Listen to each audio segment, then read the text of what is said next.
What's up, beautiful people? Welcome back to the Thrive After Sports podcast. I wanted to share with you one of our weekly meetups. This was our second meetup.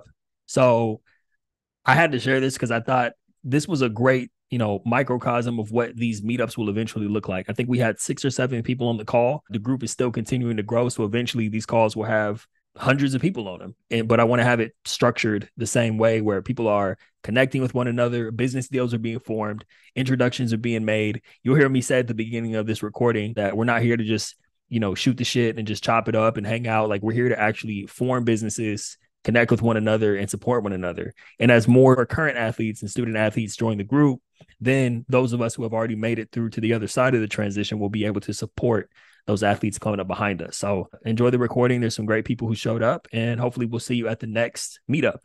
If you want to join, the link below to join the community is right there, probably one of the top links. Or you can just go to tajdeshawn.com, which is the hub for everything on my social media platforms, and just click join the free community from the menu bar. And then just fill out some quick info, and then you'll be invited to join. If you're a current athlete, there's a lot of great people for you to connect with and learn from and get guidance and mentorship about life after sports. And if you're already in that next chapter of your life and you're thriving in life after sports, and there's a lot of other great people for you to connect with in the group as well. So I'll leave it at that. See you inside the community, and I'll see you in the very next episode. Peace. So by the way, don't feel like I blocked off an hour, but don't feel like you have to stay here for the full hour. Some more people might come in. Anytime we have these meetings, you can just jump in, ask a question and just share what you want to share and jump off if you need to. Um, a couple housekeeping things I want to share, not just with you guys here, but you guys who are watching the recording. Really quickly, let me share my screen too. I want to encourage you guys to download the app because let me see. And then before I show you the app, when it comes to the members, if you want to invite new people, all you have to do is go to the member section, click invite, and then you'll get a customized link, right? And then you just copy this link and you can send it to people. And when you send it, it'll say your name. It'll say, Abiola is inviting you to join the group. The reason you want to do that is because eventually I'm trying to keep this free for everyone who's joined so far, and I will continue to do that. But obviously, it costs money to host this thing. So eventually I'm going to start charging new members. Like the first 200 or so, I think we're at like 160 right now. So the first 200 or so will always be free because you guys are my founding members and you guys got in early. But if you have people that that should be in here, definitely invite them before we start, before I make this a subscription for future members. Also, I made a post somewhere. You should be able to search. Let me just search app and see what comes up. Cool. Yeah, you can download the app in the iOS store, and also it's on Android too. The reason I'm saying that is because let me stop sharing. I made a lot of introductions to people, but sometimes people don't see it because if you're just jumping on here, every once in a blue moon from your browser, I might have introduced you to somebody who could be a great partnership, or especially for those of you guys who are current athletes or athletes in transition, I might have introduced you to somebody who could help you get to the next level. And you might not have even seen it because you haven't checked. So you're leaving money and opportunity on the table just by not having the app.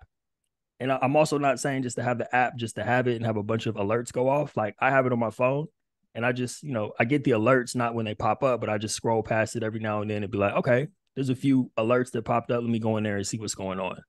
So anyway, enough about that. I'm going to pass it around the room.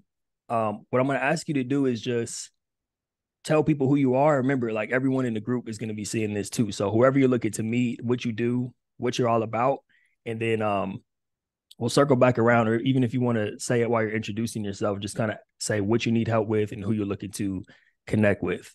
Abby, I'm gonna pass it to you. Ladies first. Go ahead and kick us off.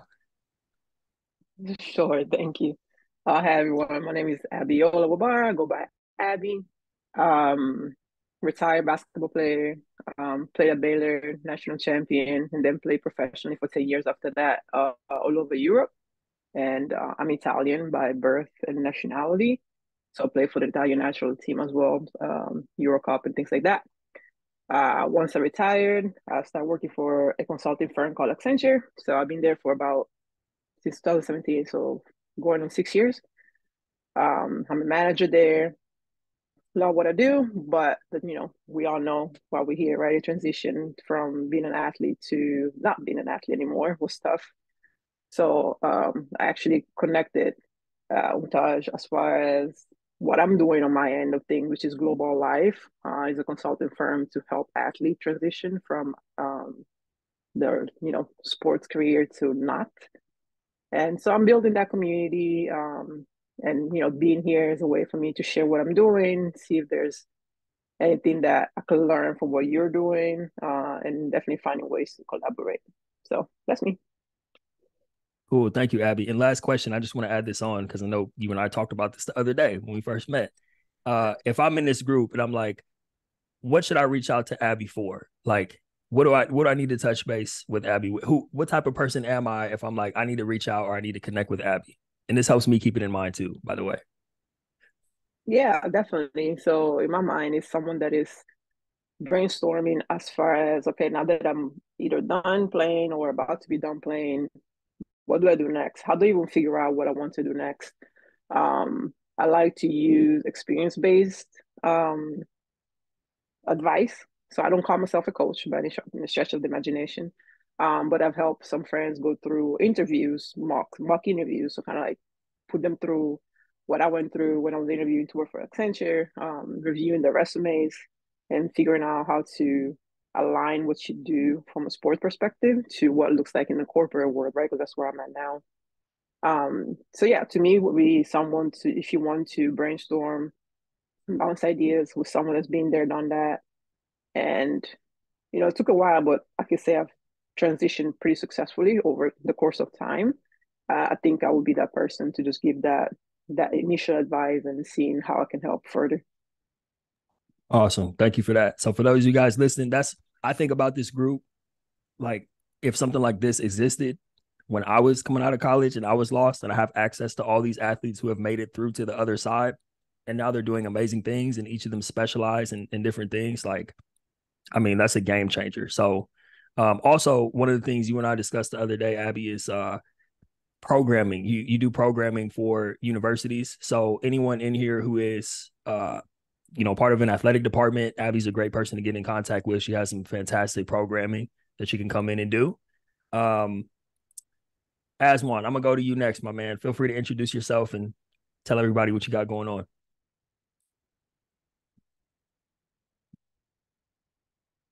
My man Aswan just finished the workout. Like, oh, there you go. I was Yeah, gonna yeah. say, No, I'm here. Hold up. Yeah, I'm just driving right now. That's why I'm making sure. Hold up. All right. yeah, be safe in those streets, man. We can go to Can you Chris. guys hear me? Yeah, we can hear you. Yeah, go to Chris. Because I want to make sure I don't crash and shit. Go ahead. Yeah, go to Chris. All right, go ahead, Chris. Tell everybody what you got going on. I know you wear many hats. All right. Yeah, I take it over. And sorry I had my video on. It was glitching when I first got on the call. So for everyone that's watching. But yeah, my name is Christopher Ray Coleman. I'm a keynote speaker, author, and peak performance coach. I just published a book called Trigger to Triumph. It's a student's athlete's playbook to winning before, during, and after the game. So as a peak performance coach, I help student athletes transition from playing the infinite game of their specific sport to playing or the finite game of their specific sport to the infinite game of life. And and it's really the book I needed 14 years ago in my life that the sports transition started. And I had one hell of a transition.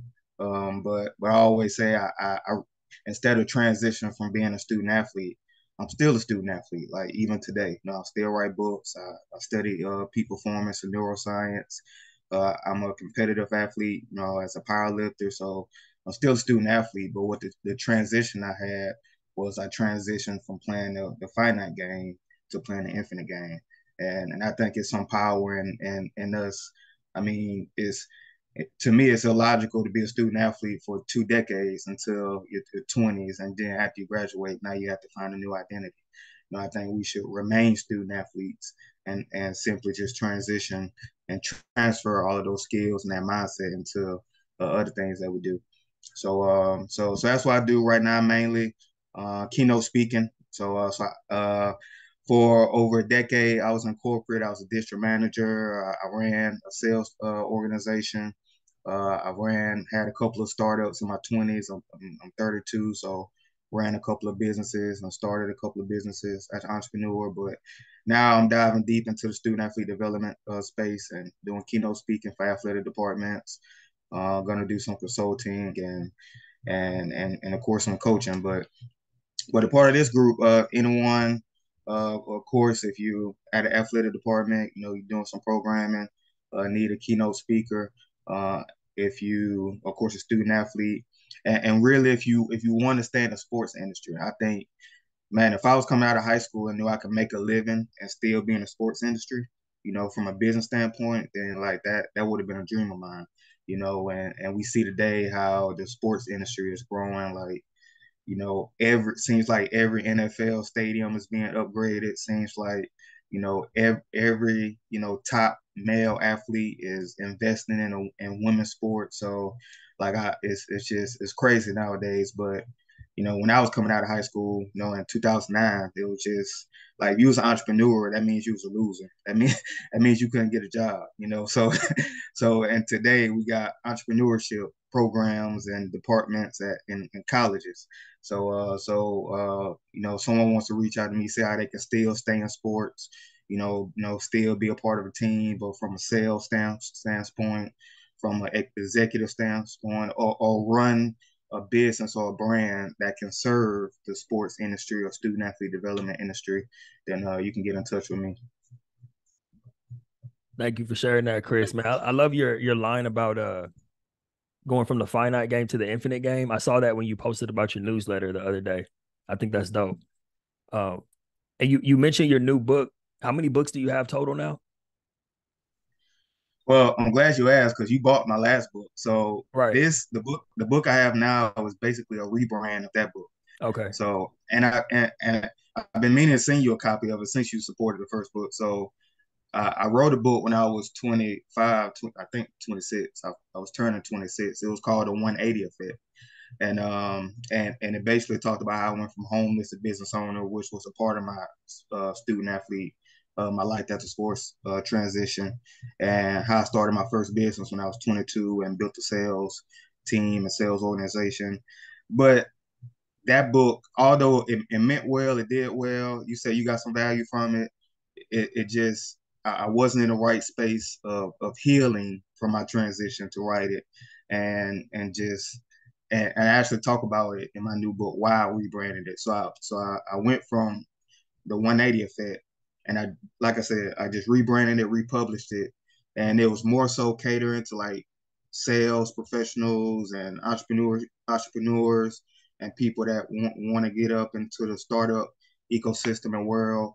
And I basically rebranded it to, like I said, cater to student athlete development. So I just, republished it, rebranded it. Now I have Trigger to Triumph, the book I have now. So, and I keep my same storyline, a lot of the stories and whatnot.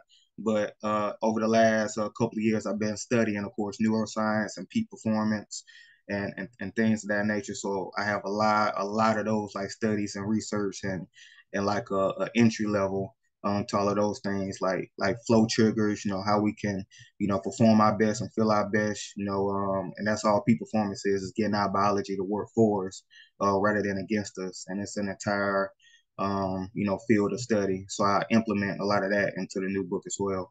So, but I do have another book coming out later this year.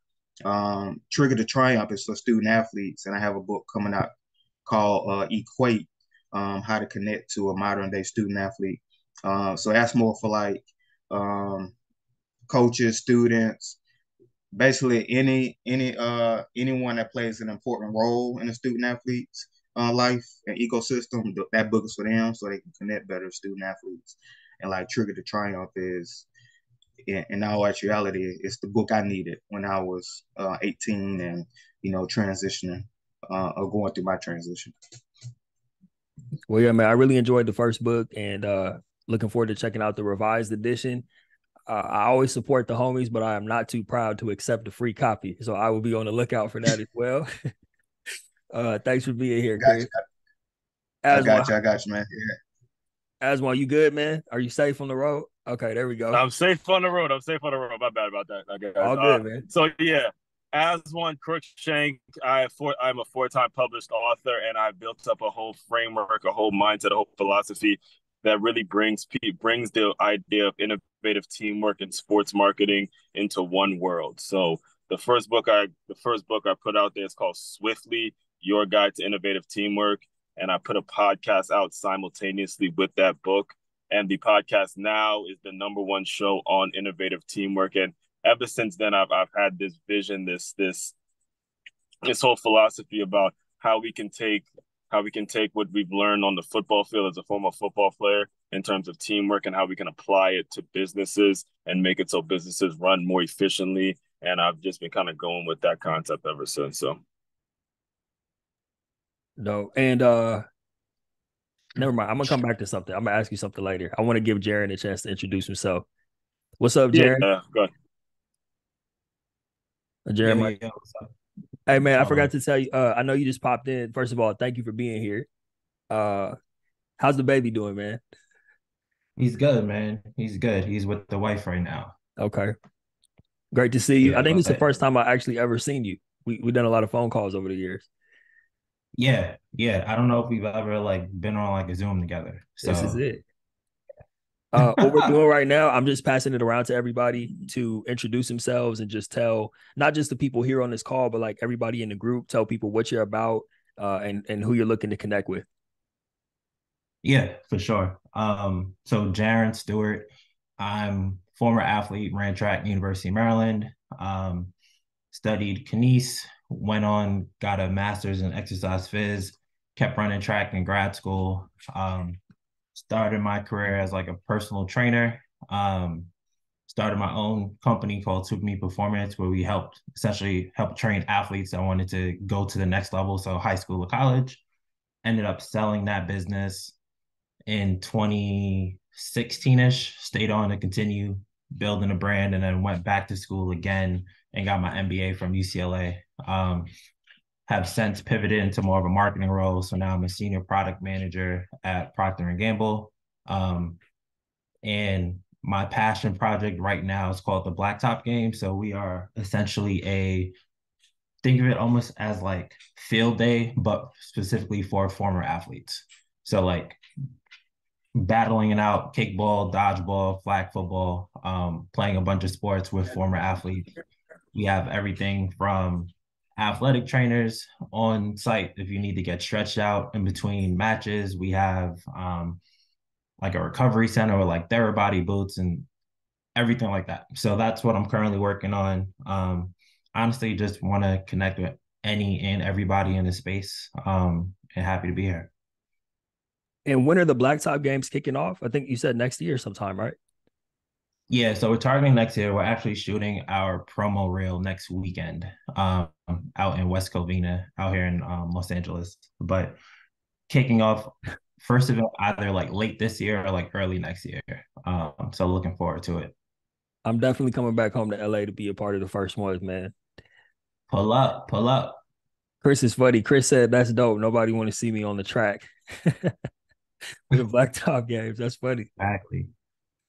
Cool. All right. So what I want to do now is pass it around the room, and you can just jump in like whenever you want, and just tell everybody. Remember, I'm saying this to remind myself too, not just everybody who's here on this call, but everybody in the group who may watch the recording. What do you need help with at this time? Like in your business, I mean, it could be in your personal life. You don't have to share all your business, but what do you feel like you need the most help with? And how can us on this call and then the people who are watching the recording reach out to you to like support if they have any insight on that thing? And I could kick it off. I'll kick it off. Matter of fact, I need help with ideas and trying to find ways to grow this community, but have the community be more engaged. Because I think the idea of communities as it stands right now, most people think a community is just another place where you as a content creator go to have people follow your brand. And that's not what I'm trying to do here at all. I'm trying to I've met so many great people since I started doing this, helping athletes in, 2018.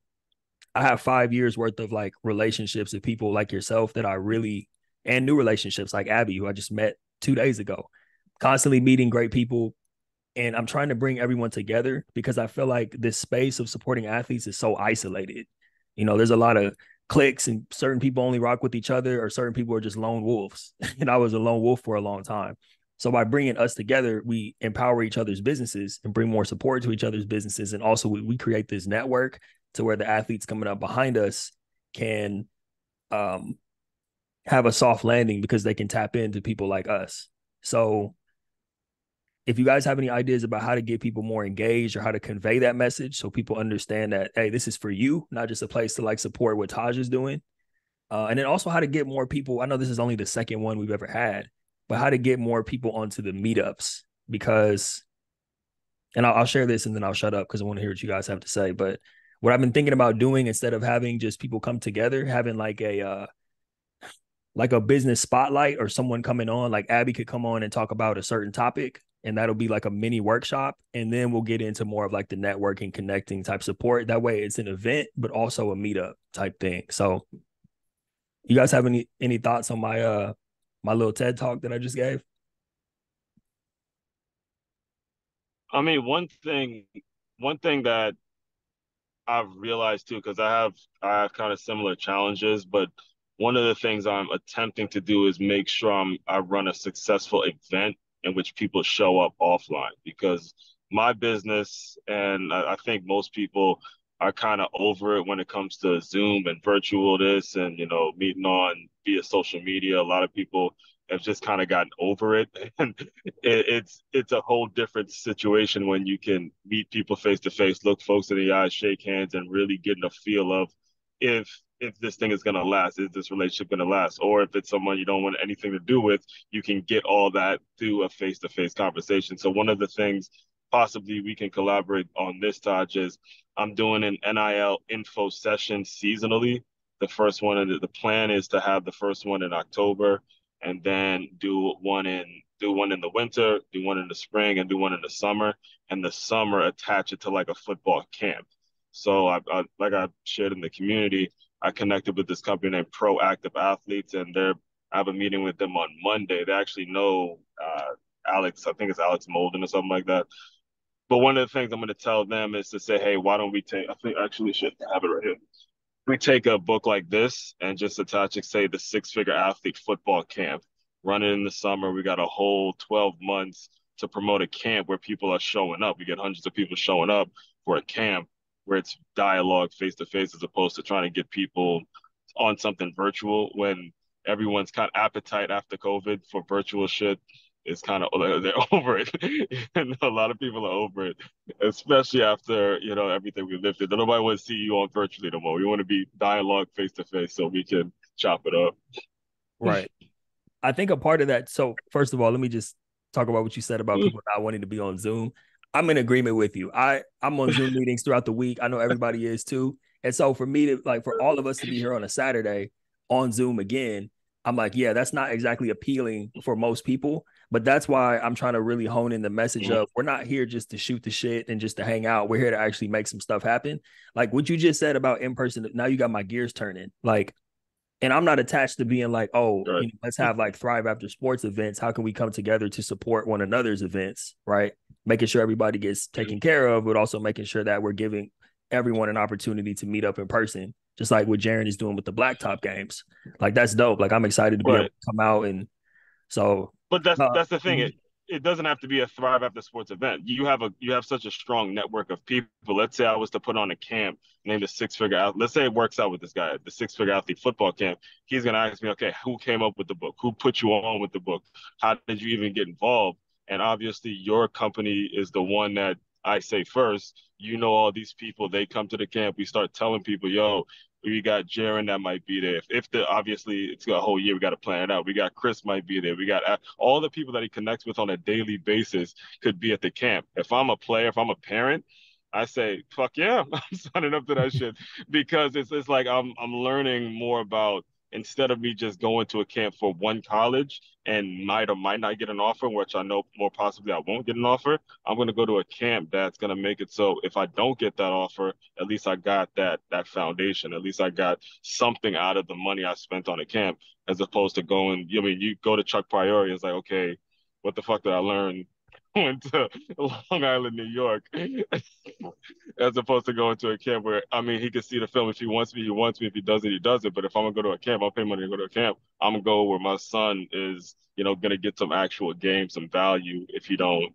make it. So that's really where I'm kind of thinking in terms of getting people to show up regularly. Got you. Okay. Anybody else want to jump in on that topic? Yeah, and Chris, we gotta connect, bro. When you were talking, I was driving. When you were talking, man, we gotta collaborate for real. Oh yeah, man, I'm down. Let's we can connect after we get off of this call. So but yeah, Taj, when you were saying to get more attendance for this call, um I was a part of David. I don't know if you guys know David Shands. He an entrepreneur. He got the morning meetup. So he do a call like this, but it's every and he more so do it for him for like accountability.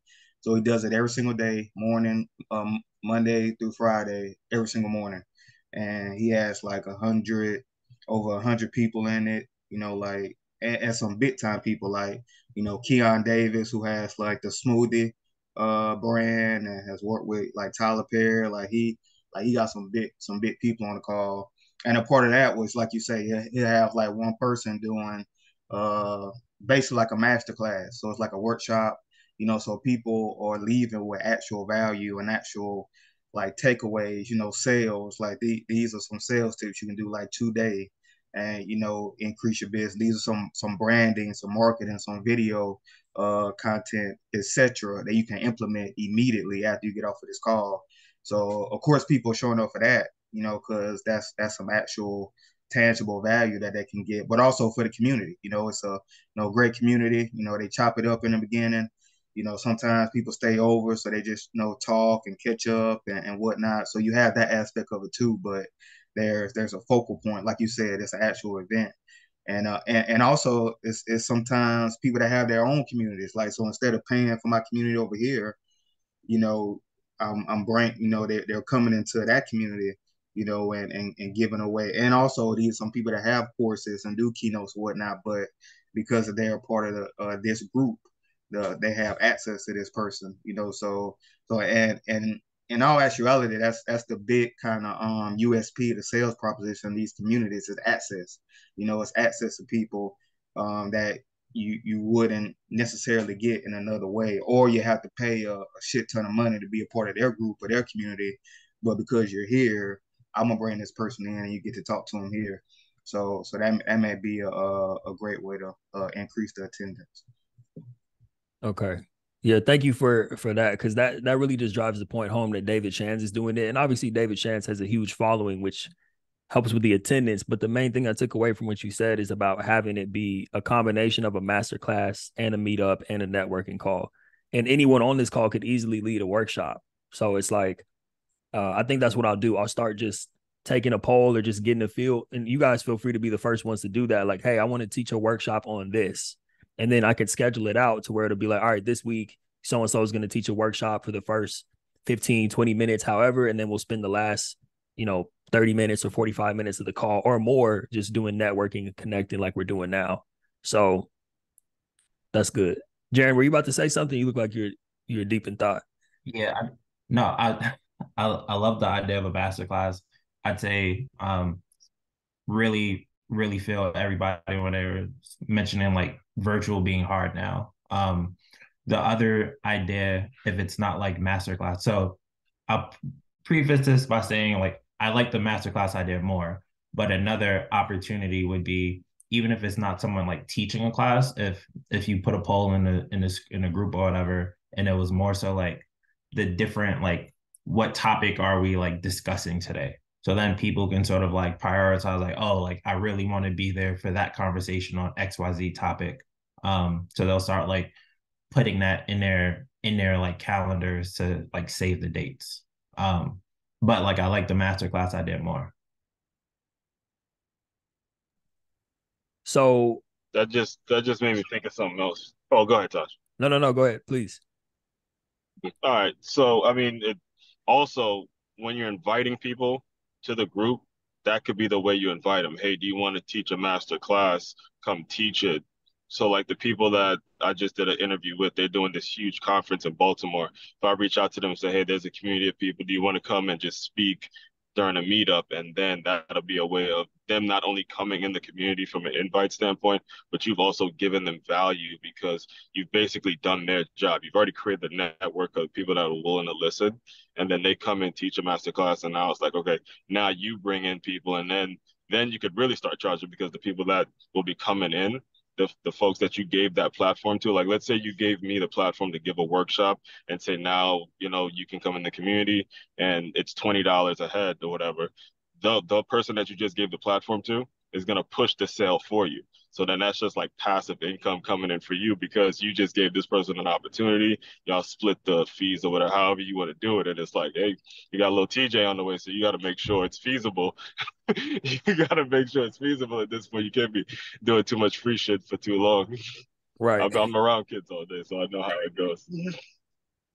You scared me, man. You scared me. That's funny. No, that was great. Yeah, you gotta get the dough up. I don't want to.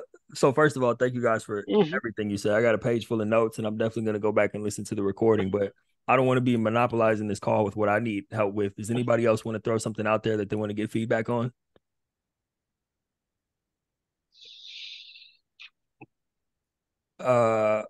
I mean, has anyone done anything like any NIL stuff? I'm like new in this NIL business. Does anyone have any thoughts in regards to how the whole NIL business is working? Because there's so many, especially since football season getting ready to start, and there's going to be a lot of opportunities, especially being a former football player myself.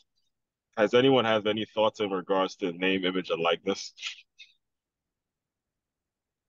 This probably isn't helpful, but I just want to say what you're doing is dope because I think a lot of people are trying to.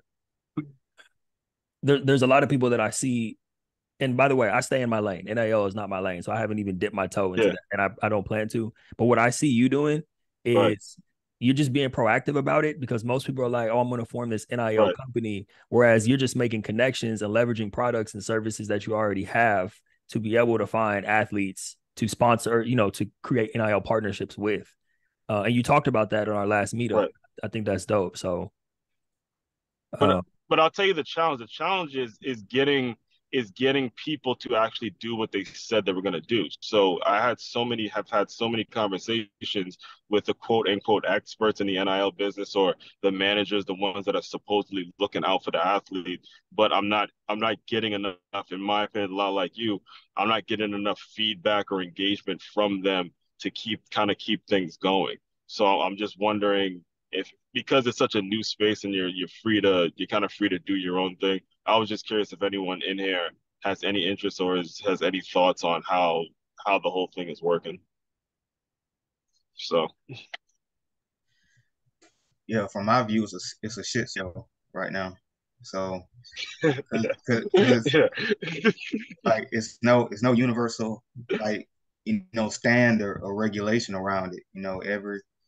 Even with leagues, you have like the SEC, but it's so many states in the SEC. So, and every state has their own thing. And then a lot of times when the states do regulate something, it's hard to enforce it.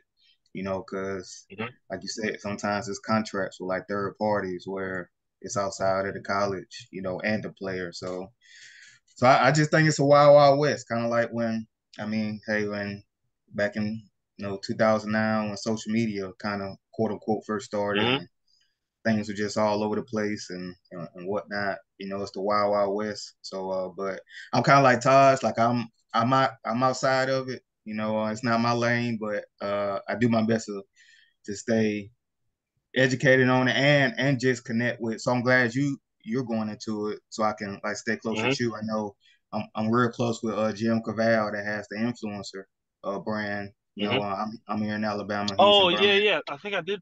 I reached out to him, I think.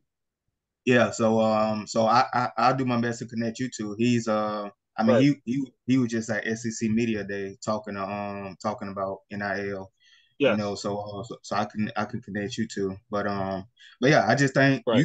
you're doing the best thing you can do now with being immersed in it because it's a wild wild west. So a lot of things that's gonna be become standard and regulated is based on things you'll be doing. and kind of become familiar with. But yeah, that's like I said, that's the best I can do. Just stay close to people like you and Right. then connect and then from a business and kind of entrepreneurship wise, kind of Mm-hmm. kind of be like a marketplace for the kind of like Taj. He has this network of student athletes, and now he can kind of act as a marketplace for like vetted NIL like deals or managers or agents or etc. Right. Like I think that's gonna be the next stage where we're gonna have like a clear process of this is vetted NIL. Like it's gonna become like a tier system. Like it's gonna be more recognizable of what's vetted and Mm-hmm. what's a good NIL deal and what's something you should stay away from. I think that's gonna be the next step. Got it. Got it. Yes. Thank you. Thank you. Appreciate the intro on that one because I did reach out to that brand too. Aswan, do you think that having some sort of community like this, back to the in-person events and like the I forget what you called your NIL evaluation, like not the camps, but you get what I'm trying to say. If you were to have some sort of community where you could educate folks, or it's the type of thing where you have all the people that are potential that you could potentially create NIL partnerships with, and you say, all right, I'm gonna do a pop-up in Mm-hmm. Orlando or something, who's in Orlando, and everybody can kind of pitch in, and then you can have the event links and all that type of Mm-hmm. stuff. I feel like you having some sort of community around it off of social media, you could just house everybody in one place, might be good to kind of um, get more attendance to your camps and just find more people to create partnerships with too, more athletes.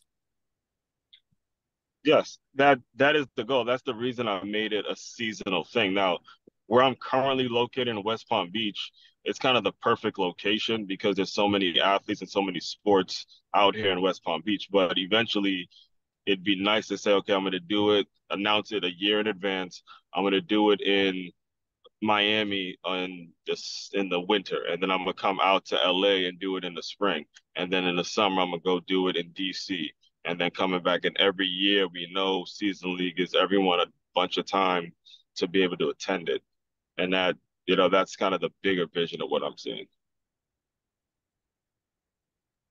By the way, I think everybody should have their own. I really like this platform. Like, Chris, I know you use a different platform. I forget the name of it. You told me you use something else for your community, but Yeah, Circle. Circle. You feel like you like Mm-hmm. Circle more than school overall?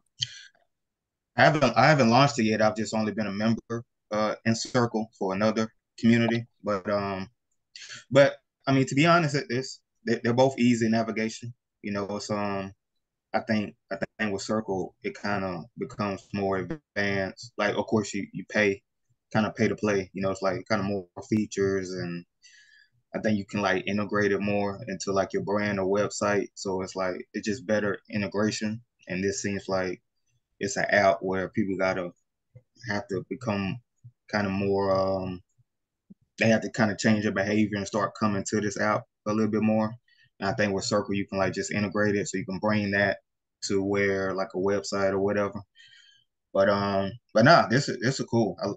It's like I said, it's even easy navigation, easy to use. So yeah, I definitely like it. I want well, I don't know if Abby was going to say something, but I was actually going to ask Abby about like the program you do. Like, so do you consult athletic departments with what you do? Actually, I was going to ask a question too, so good Okay. timing.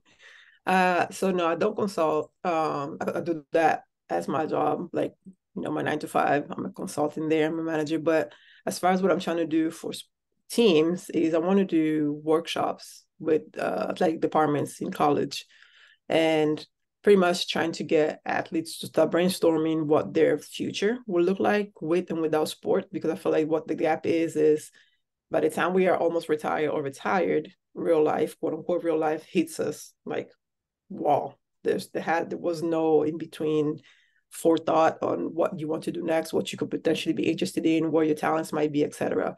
So I'm trying to catch athletes at the stage where your books are still fresh in your mind. You have a major, like, did you pick it because it was easy or because you actually want to do something with that once you're done? Um, so I've been talking to schools and different ADs as far as their interest in having these workshops. Are there schools right now, the one school that seems interested, I'm waiting to hear back, is Rice University. I'm based in Houston. Rice University was really interested in the program, so I'm hoping to hear back from them soon. But the conversation that I had was really good. So that is the extent. And then I've done one-on-one coaching with a couple of, I would say, my friends, just to kind of like get global out there and really understanding how things are done. So for one thing that I did, for example, for one of my friends, where I organized an interview with her, an imagining director at my company, just because I wanted her to know what the baseline was. Because sometimes we have an idea of what we potentially do once we're retired, but once reality hit us hard in the face, and you're like, oh wait, that is not my lane. And I knew the interview was not going to go well. But that was something that she needed to see for herself before you would, before you go to a real interview and then look bad and you actually feel bad. But that helped her figure out that, okay, I cannot go to corporate. That's not my lane, but what else I can do? So things like that is what I've done so far. But the thing I was going to ask was, as far as the help that I was hoping to get, maybe some advice here is anyone that's tried to reach out to corporations? Because the other big piece of what I'm trying to do, or what I'm doing with Global Life, is I want to create an apprenticeship program catered specifically to athletes. So I'm connected with different companies. I had a really good talk with Adidas last year, but it kind of dropped because the main person that was interested ended up leaving. So I'm trying to see if the new company she's at might be interested. But yeah, apprenticeship programs with programming specifically for, someone that's now being in a corporate world that need a little bit more of hand holding for the first year. And then it's a paid apprenticeship. So it's not like you're working for free. And then at the end of it, you might end up with a job if, you're a good fit. If not, you at least have something else on your resume that is not just basketball or football, whatever your sport was, or your sport was. Abby, What you've would already be your go ahead, Aswan. Go ahead. But what would be your like vision for what an athlete would go through ideally if there's an apprenticeship program? So it would depend obviously on what the company needs, right? So if I use these as an example, in my pitch, I had picked 4 or 5 career paths just based on what they offered. So it was sports marketing. Obviously, my initial group was basketball because that's where the majority of my network is. So I was focusing on basketball. It was like basketball marketing, basketball apparel, so things that I know they might have like a direct interest to. Mhm. And there will have to be the comp. So basically, the way I was going to pitch it was as a product as a service. So I was going to create a curriculum for them, sell it to them based on their individual needs. Sell it to to Adidas. Yeah. Okay. So based on the needs, right? But they will have to be committed to have at least one mentor per lane. So if it's sports marketing, who's going to be in charge of this sports marketing? And they're going to be the mentor of the athlete. And let's say, I don't know, for example, I'm a product manager, right? So I had to learn how to know what agile is, what waterfall is, even though I hope no one uses that. But there are different things that you need to know that if you didn't go to school for, you will never use. So in this case, you'll be able to have this mini training sessions where you learn the basics of these things that will build up to what your role would be in the end, instead of being thrown in the middle of the ocean and hope you can swim, right? That's the route that I went. Just kind of like, good luck. And I mean, it turns out, it was cool. I did it, but I feel like there's better ways for people to figure out what they might be passionate about, what it could be good at, if there's a little bit more of hand holding in the process. And Adidas never went for it? Is that what you're saying? Yeah, the person that was most interested ended up moving to Under Armour. So I was gonna wait and reach back out and see that, hey, since Adidas didn't pick it up. And the reason why I went to Adidas because Nike has a program called WIN program, Women in Nike, but it's specifically for WNBA players. So I was trying to use that as hey, your competitor is doing it on a smaller scale. Right. You could do it at a bigger scale. But And Baylor is Adidas, correct? No, it's Nike. Nike, right? So that's how you acted. Okay. Yeah, well, Yeah. that's kind of a similar vision. I reach out to corporations as well, but I never thought of creating an apprenticeship program and pitching them on that. I was pitching them on me just giving workshops. So there's a lot of synergy there. Yeah, I mean the workshops, I think at a corporation level for what I'm trying to do, I didn't see the value, right? Because I do a workshop right now for my clients, but that's more so what they need from their products or whatnot, right? Like trying to figure out, oh yeah, I want this product, but I don't know how to work it. But to tie it in from an athlete perspective, other than me being an ex-athlete and transition, having transitioned, I couldn't find the linkage. Like to me, the workshop is at the college level, and from the corporate level is just like they have programs for veterans, right? Mm-hmm. Athletes are not that far as life experience. So how can we create a lane that's specifically for athletes in the corporate world? Hmm. Got it. I was just trying to get clear on what you're asking for. I might have some people. Yeah, cool. I was just gonna ask, how do you reach out to corporations? So yeah, awesome. Well, that's what I'm saying. That's part of what got me in the NIL space as it is, because you Mm-hmm. a lot of corporations throwing big money in it, and it's like if I go to them and say, "Look, I'm an NIL brand myself," now you could talk to them as an equal, like it as an exec, to say, "You ain't the only one. I'm not paying. I'm not buying Bentleys for the kids, but I'm at least paying something. I'm at least putting some of my money down." So now it's like, look, if I give them a book, you guys can give them a whole product to use the book to sell it with. So this right here is kind of like that tie between Got the it. Makes corporate, sense. the athlete, and the deal. Yeah, So that the makes more sense. deals like that, there can be an apprenticeship program, Yeah. but like Chris was saying, it's the wild wild west. It has to. You just got to nail down a specific thing, because they're not putting so much money into it unless it's like a surefire win. They Right. can't be this kind of shit. Yeah, no, that makes sense. And I mean, I definitely would have never thought of the NIL because I'm like with everyone else. The only thing I know about NIL is like I wish it was there when I was playing, but that's as far as I know. So Right. Well, you were at Baylor, man. I was at a smaller school, so I knew I wasn't about to get no. I wasn't about to get no real deal. Yeah, Abby, I was gonna say that your idea sounds great. I think the positioning can probably shift to you helping a corporation with recruiting, because that's in a lot of ways they either have budget set up because they either want to increase revenue, increase recruiting, or increase retention.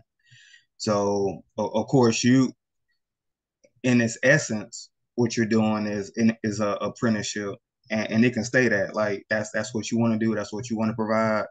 But I guess the way you market it or position it when you approach the corporation is, hey, I'm helping you recruit, because that's one of the main things that's in all actuality, that's the only thing they really care about. If they, oh well, if they either care about one of those three pillars. Like they mhm. either really care about retention, really care about revenue, or really care about recruiting.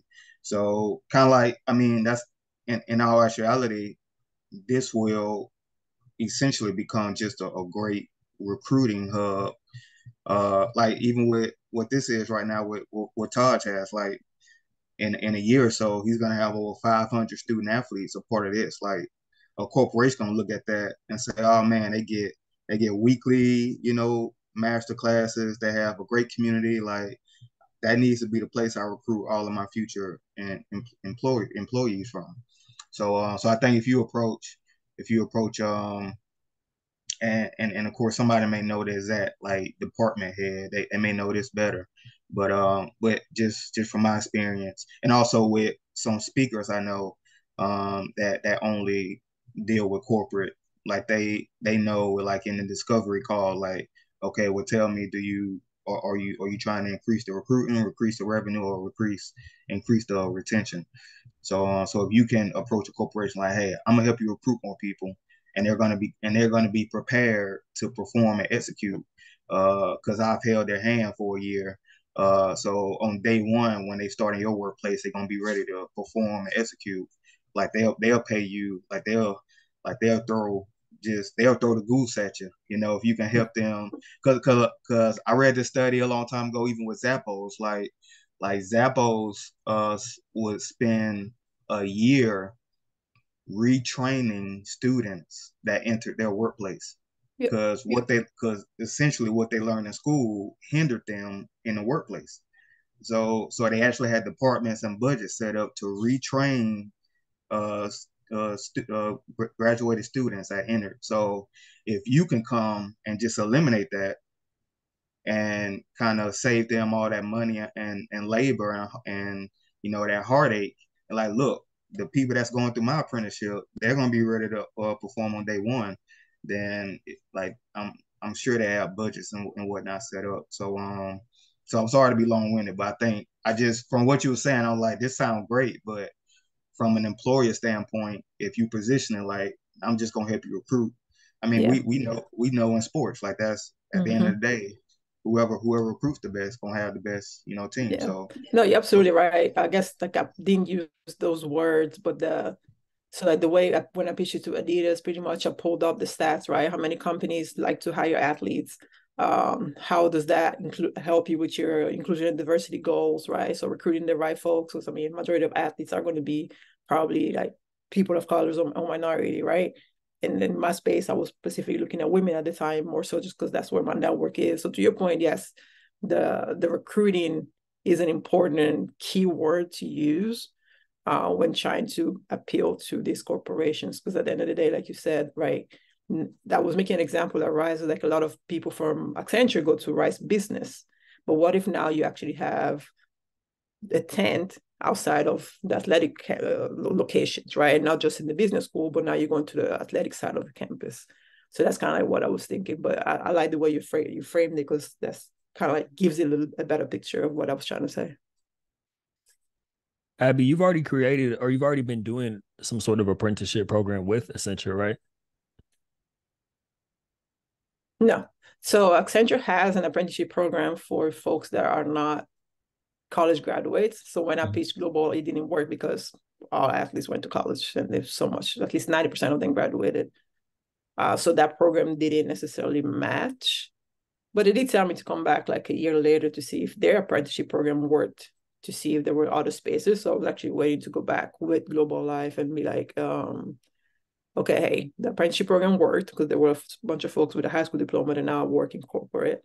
How can we reframe this and make it the same thing for athletes that have 10 years of non-working experience? So pretty much the same level of experience that a high school diploma might have, but they have life experience and they have a lot of skills that can be transferable. That's crazy. They're tripping for not. I mean, I know you're going to keep pushing, but they're tripping for not just being like, yeah, right away we should do something with athletes. But do you know Classy James? I'm sure you know Classy. From Shakeout. Oh, okay. Here's a connection that needs to be made. Cool. So Classy works at. She had a Shakeout conference last year in Atlanta. Her brand basically helps athletes transition, just like most of us. But what she did was she had a conference last July, and Classy also works at Cisco. So she created like this apprenticeship program through Cisco where she got like X amount of athletes internships, and then like they had the opportunity to get jobs at the end of it. But she had a conference where there was basically a bunch of brands, Cisco, I think Accenture was actually there too. And it was the type of thing where there was people like us there speaking at the conference, and then there were current athletes that universities sent out to attend where they could get like interviews and opportunities and stuff on the spot. So, because I'd be curious who her contact is at Accenture. Like, right. You might even okay. Anyway, I'll make a note to make that connection. I think Classy's definitely happy to connect. Yeah. Let me see if Classy's in the group. All right. Anyway, we got like 5 minutes. Connection.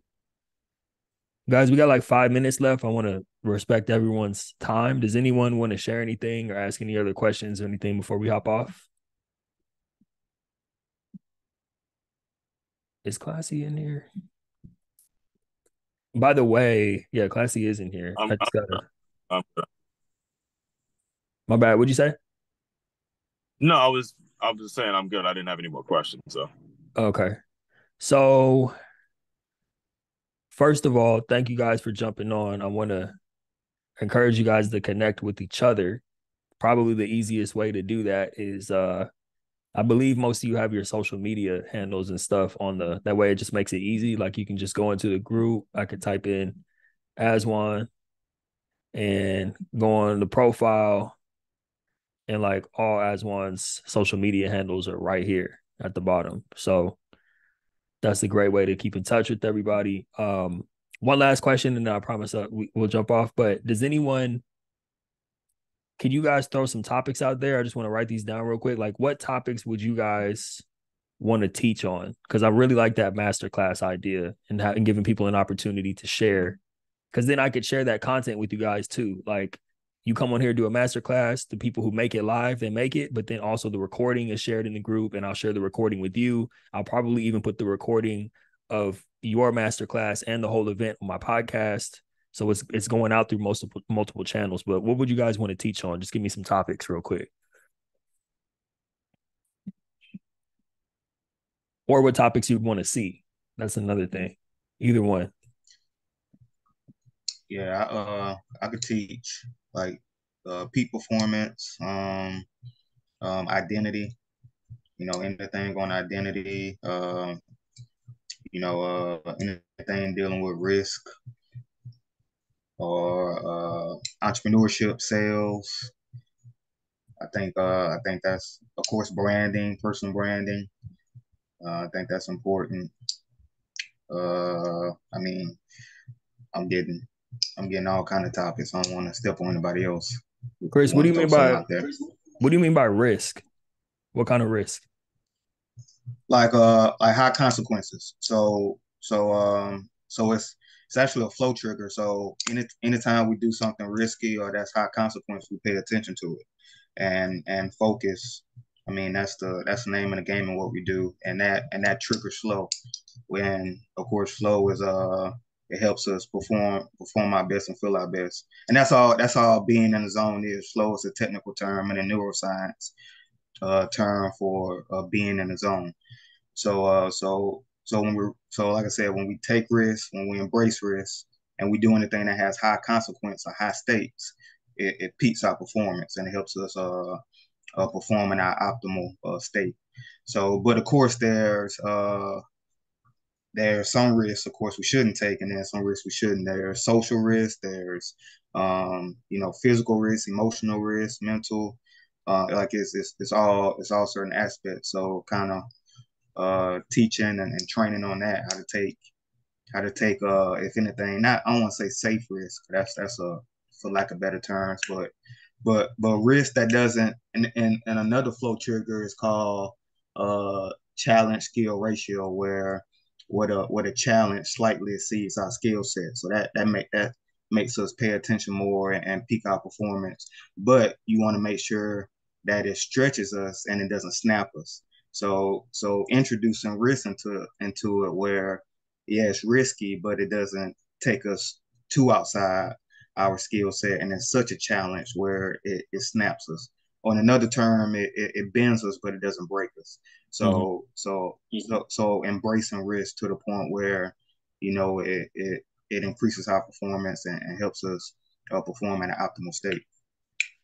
Okay. Wait, Abby put something in there. Okay, cool. I know we're at time. Feel free to jump. Let me copy this before. If you guys want to let me know right now anything else that comes to mind, or just hit me up, reach out to me. And I think what I'll do is I'll put a poll out based on what you guys are saying that you want to teach, and we'll see how people gravitate to it. And then we'll just kind of I'll reach out to you, see when's a good time for you guys to teach. Abby said failing forward. Okay. Yeah, I love failing forward. I like that, Abby. What else are you good at? Failing forward. I'm TBD. I'm TBD on this. Uh-huh. I don't know if I can enough content, but something along the lines of like whether or not the MBA is like the route for you, or like if you're interested in like pursuing an MBA, like what that could look like. So yeah, but I'll put some more thinking to it.